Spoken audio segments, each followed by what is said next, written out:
It's in Australia, Pan-Asia, it's everywhere right now. It's a great moment, and it's just the beginning of, God willing, a long ride where we can take everybody on an incredible adventure, a touching adventure. You know, we'd love having you here in the Maritimes, and I think you might like being here.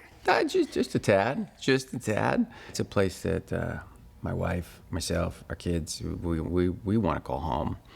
We love it here. Just, I don't know, this community's beautiful. The people are unbelievable. And our kids really just kind of molded into the inner workings of what Halifax is, what Nova Scotia is. And I mean, you can't escape its beauty. It's just stunning. They're very vocal, giving us their support when they see us out and about or in a restaurant or shopping or something for food. They're very nice, they're very welcoming, and they always have something nice to say. So I know that the messages of the show is getting out there into the community, and it's kind of instant feedback. I just love the community. I love the people here in Nova Scotia. I love walking on the street and having conversations with random strangers and getting to know your grocery clerks and, you know, going and meeting a server at a restaurant, and then we'll see them on set because they'll be doing background, and like having these really cool dynamics. And we've made great friends. Like my wife has a bunch of friends now that she loves going to lunches to and dinners to, and I'm creating my own group of friends that like we work here, but the crew is unbelievable. Like we have the most amazing crew here in Nova Scotia and Halifax, and so it would be impossible to put my finger on just one thing. It's Nova Scotia as a whole. It's a magical place that everywhere that we've been, and our family's traveled quite a bit. This is the place that we feel most at home, and this is the first place that we've ever wanted to set up roots and really just do it. Like my wife's like, let's do it. Let's do it. It's a big commitment, you know, to say, hey, I want to be a resident. Like, let's do it. Let's move here. Let's turn this into a life. You know, we don't know what's going to happen with the show. We don't know where the show is going to go, how long we'll be. But we know that the kids are happy. And we know that there's an unbelievable family dynamic that exists here. Like raising kids here, this is where you raise kids. This is where you raise a family. It's awesome. So I think for me, that's really what sings about this place and its beauty. I love it out here. I really love it out here. All of it. I think the people are so wonderful and so sweet and lovely and welcoming. I think, so we did a little road trip and did Cape Breton Island when we had a little bit of time off, and seeing all the small towns, even there is such a pride, it feels like, from everyone who lives here and how they take care of their homes and the lawn and the way it's all presented. There really feels like there's a pride of the people who live.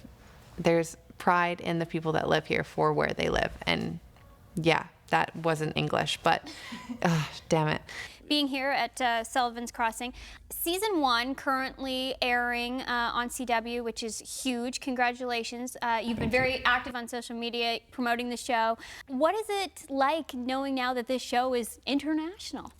I'm just so grateful for the opportunity to tell stories, to have different audiences across the world come in and see the journey we're going on, and I can just say it gets better and better and better and better and better.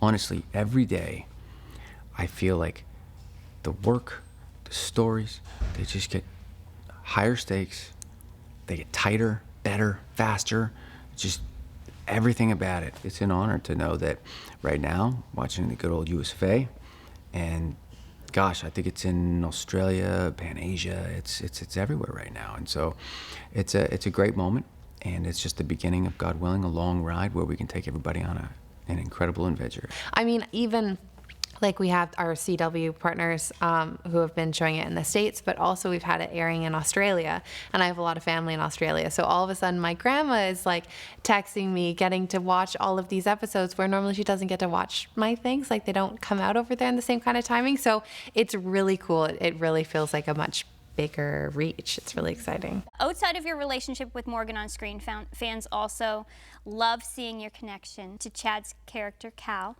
Having now both starred on Gilmore Girls and Sullivans Crossing, how has your relationship and your bromance grown over the last couple of years? Well, he's extremely jealous because I have such a full head of hair.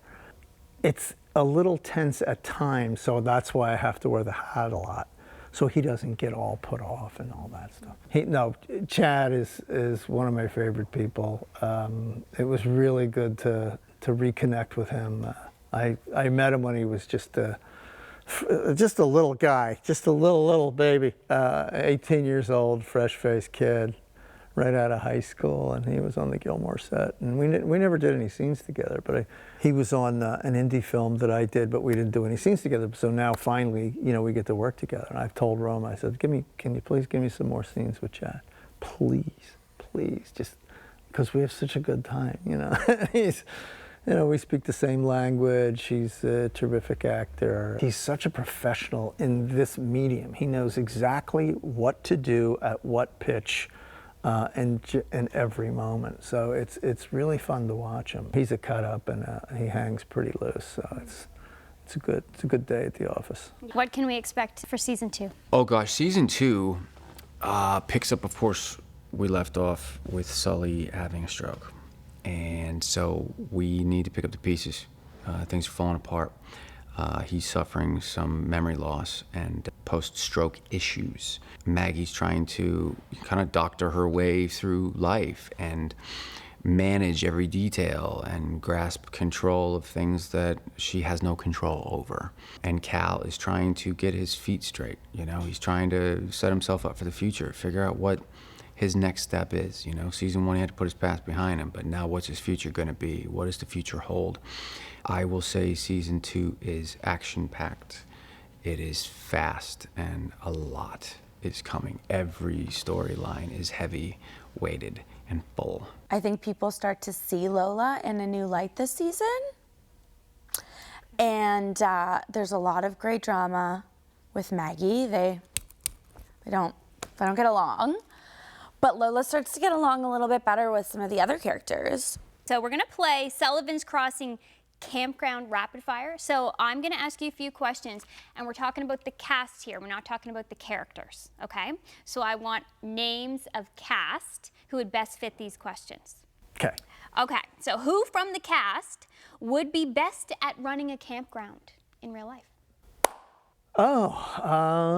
Andrea Menard. You're asking camp questions. I can't answer these questions because it'd probably be me. I'm a camper. It's what I do. Like the family and I would camp a lot. So I don't know. Maybe Scott. I don't know. You're allowed to say you, say me. Let's go with Scott to start running a campground because Scott's really, really organized and with his podcast and with his coffee and all these different things that he does. So let's go with Scott. Okay. For running the campground. But we know how you really feel. If it's like who's gonna build a fire, I might have the edge. Who's actually gonna do the campfire stuff? Might have. Running a campground? Maggie. In real life? Oh, wait. In real life? Yes. Like our characters? No, who from the cast? So. Okay. Okay. The best person to run a campground? Ooh, I want to say Chad. Chad? Okay. Yeah. Who from the cast would fare best in the cafe kitchen? Andrea Menard.